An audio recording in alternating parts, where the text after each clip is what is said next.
Okay, ఇప్పుడు ప్రధానంగా అండి ఆంధ్రప్రదేశ్ రాజకీయాలు తీసుకున్నట్టయితే ఈ వైసీపీ పార్టీకి షాకుల మీద షాకులు తగులుతున్నాయండి. అసలే 151 సీట్లు ఉన్నటువంటి వైసీపీ అసెంబ్లీ ఎన్నికల్లో 11 సీట్లకు పరిమితం అయ్యి మూలుగుతున్న నక్కపై తాటికాయ పడ్డట్టు ఒక్కొక్కళ్ళు పార్టీని వీడుతున్నారు. ఇప్పుడు ఒక్కసారిగా 7 వైసీపీ రాజ్యసభ సభ్యులు ఆ పార్టీని వీడేందుకు సిద్ధమైనట్లు వార్తలు వస్తూ ఉన్నాయి.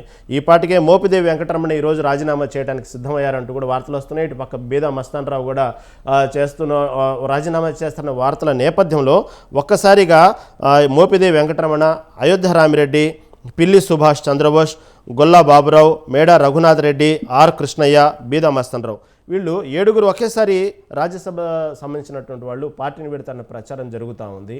ఈ పక్క నిన్నే స్టేట్మెంట్ ఇచ్చేశారు ఆల్రెడీ. ఎవరైతే విమానయాన శాఖ మంత్రి నిమ్మల రామానాయుడు ఉన్నారో, ఎవరైతే పార్టీని రావాలనుకుంటున్నారో మేము అందరికీ ఆహ్వానం అంటూ కూడా గేట్లు తెరిచేశారు. కాకపోతే ఒక కండిషన్ పెట్టారు, పార్టీలో చేరాలనుకునేవారు వారి పదవులకు రాజీనామా చేసి వస్తేనే కానీ చేర్చుకోమంటూ కూడా. ఏందండి ఇది దెబ్బతో వైసీపీ పార్టీ ఖాళీ అయ్యే పరిస్థితి కనబడతా ఉంది, ఏమంటారు?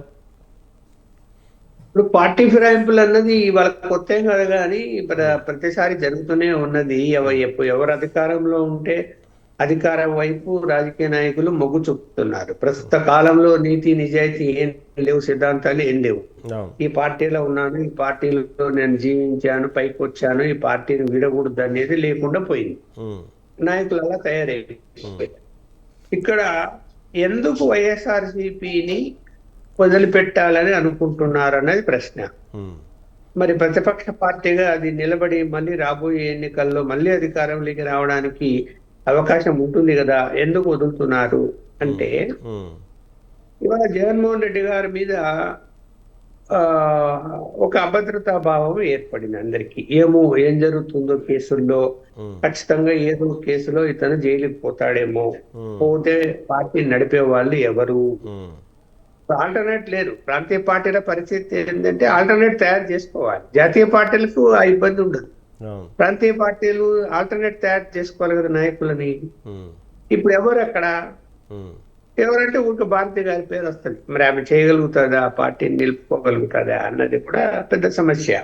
విచిత్రం ఏంటంటే నాయకులు పార్టీ మారటం కాదు, ఎవరైతే పదవుల్లో ఉన్నారో, ఇటు పక్క రాజ్యసభ సభ పదవులు కానివ్వండి, పక్క ఎమ్మెల్సీ పోతుల సునీత, వీళ్ళు పదవుల్లో ఉండి పార్టీని మారటం అనేది ఇప్పుడు చివరికి చూసుకుంటే 4 రాజ్యసభ సభ్యులు మిగిలే పరిస్థితి కనబడతా ఉంది.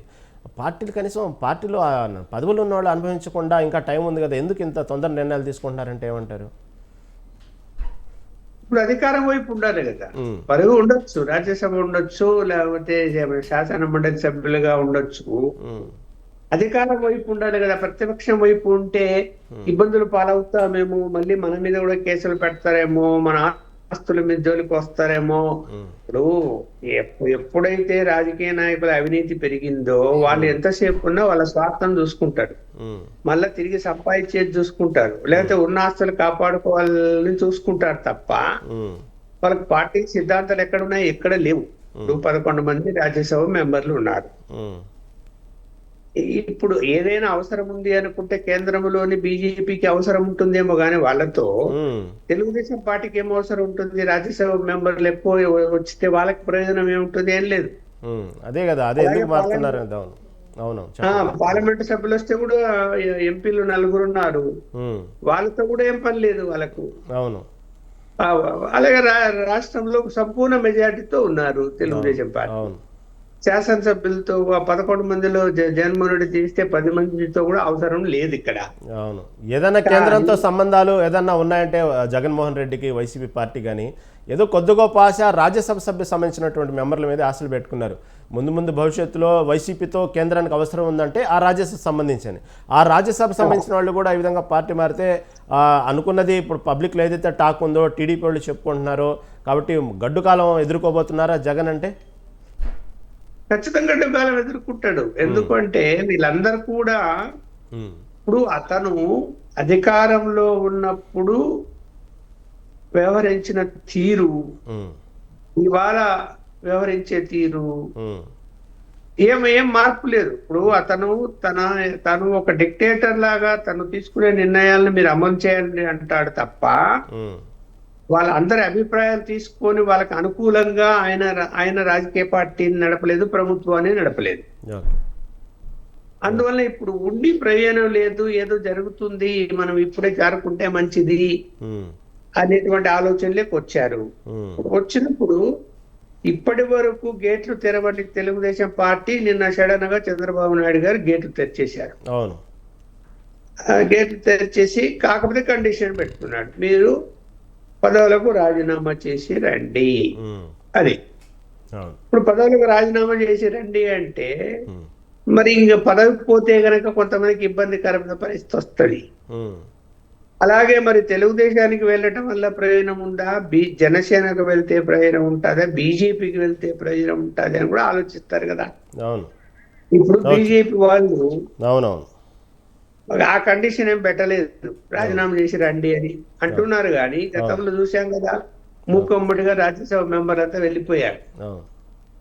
అలా 2/3 మెజారిటీ, ఇప్పుడు 11 మందిలో 2/3 మెజారిటీ వెళ్ళిపోయారు అనుకోండి, దానికి రాజీనామా చేయక్కర్లేదు. అలా ఏమన్నా జరుగుతున్నదా? నాకున్న సమాచారం మేరకు ఏమిటంటే ఎక్కువ శాతం మంది రాజ్యసభ సభ్యులు ఇంక్లూడింగ్ విజయసాయి రెడ్డి బీజేపీతో సంబంధాలు మెరుగుపరుచుకున్నారు, బీజేపీకి వెళ్ళడానికి ఆలోచనలో ఉన్నారు అని తెలిసింది. అవును లక్ష్మణ్, మీరు చెప్పినట్టుగానే విజయసాయి రెడ్డి పేరు కూడా వచ్చింది లిస్టులో. కాకపోతే విజయసాయి రెడ్డి నిన్న మీడియాతో స్టేట్మెంట్ ఇచ్చారు, నేను వైసీపీ సంబంధించిన హార్డ్ కోర్ కార్యకర్తగా ఉంటాను తప్ప నేను ఏ పార్టీలో చేరాల్సిన అవసరం లేదు, నేను జీవితాంతం వైసీపీ పార్టీలో ఉంటాను కూడా స్టేట్మెంట్ ఇచ్చారు. కాబట్టి రాజకీయ నాయకులు స్టేట్మెంట్ ఇవ్వడం కామను. కాబట్టి ఈ రోజులో పార్టీ మారటం అనేది ఇవాళ రాత్రికి రేపు మార్నింగ్కి పెద్ద తేడా లేదు, స్టేట్మెంట్లు మారుతూ ఉంటాయి. కాబట్టి చూద్దాం ఎంతమంది రాజ్యసభ సభ్యులు వెళ్తారో, పార్టీలో భవిష్యత్తు వైసీపీ పార్టీ పరిస్థితి ఏందో చూద్దామండి. లక్ష్మణ్ గారు, సమయం అయిపోయింది. మళ్ళీ విదేశ అంశం గురించి మళ్ళీ రేపు చర్చిద్దామండి.